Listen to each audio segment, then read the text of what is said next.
Hello everyone, welcome back to our new video. In this video, I will give you more information about the top 5 best cheap electronic drum set for beginners that are available on the market. Actually, I try to make popularity, quality, price, durability, user opinion and more.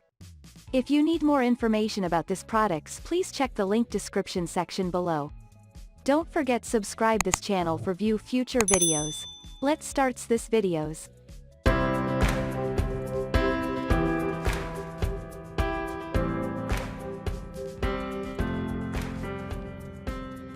Starting at number 5, we have Alesis Drums Nitro Mesh Kit. The Nitro Mesh Kit is another cheap electronic drum set that feels and plays like a full-sized kit. In fact, the mesh snare and tom heads provide a much more realistic feel than the Behringer's rubber pads. This kit features the Nitro drum module.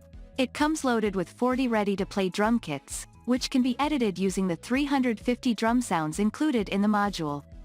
That's a lot of sounds, and some sound great while others are cheesy and will make your kit sound hilarious.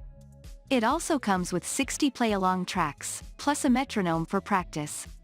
You can record and playback, and even create loops on this module. As with the Behringer, they'd like to see longer cables to give more flexibility for positioning the pads. Moving on at number 4, we have Yamaha DD75. Coming down a bit more in price, they encounter a totally different machine, the Yamaha DD75. Now, Yamaha makes some excellent full-sized electronic drums, but you're not going to get one for under $500. Instead, the DD75 is a tabletop drum kit. This means it's a single console with 8 rubberized pads that you place on a table in front of you. It comes with 2 outboard pedals to control the hi-hat open, close function and bass drum. The brain of this drum kit is packed. It comes with 75 preset kits and 10 kits you can edit infinitely. There are an amazing 570 high-quality sounds to play around with. Some getting into vocalizations, record scratches, and other weird sounds. At number 3, we have Carlsbro CSD130. This kit also features a metronome click track and record and playback functions. It has 20 play-along tracks and offers the same Midi and aux inputs to connect to other devices. However, we were quite worried about the durability of this electronic drum kit. For each test, we bashed around on these kits hard and fast like you can on a normal drum kit. While the CSD130 felt good and strong, we noticed damage right away. The rubber on the hi-hat pad came apart from the plastic cymbal slightly.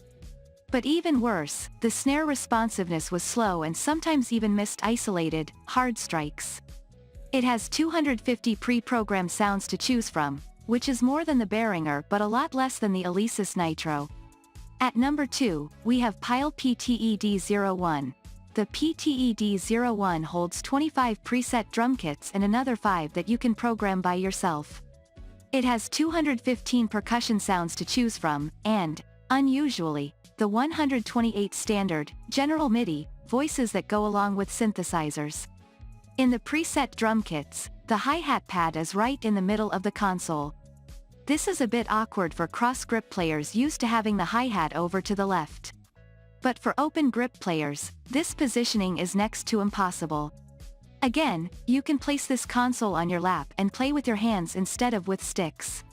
However, the pads are much lower in profile than on the Yamaha DD75, and this makes it much clumsier to play. It just doesn't have the feel of a hand drum set. And finally at number 1, RockJam Midi Electronic Roll-Up Drum Kit. There are 7 preset kits to choose from, most leaning towards the techno side of things. The sounds are generally not very robust, but it all depends on the style you want to play. This kit has aux in and MIDI via USB jacks to allow you to plug into recording software on a laptop. Of course, there's also a headphone jack in case the speaker is bothering others. On the downside, the whole console is small, so the pads are only a couple of inches across. That makes it pretty hard to get around to all the sounds you want to use. Also, the sounds are preset, so you're stuck. And as for responsiveness, this machine does an okay job of catching all your strikes. The problem is that there's basically no dynamic variation.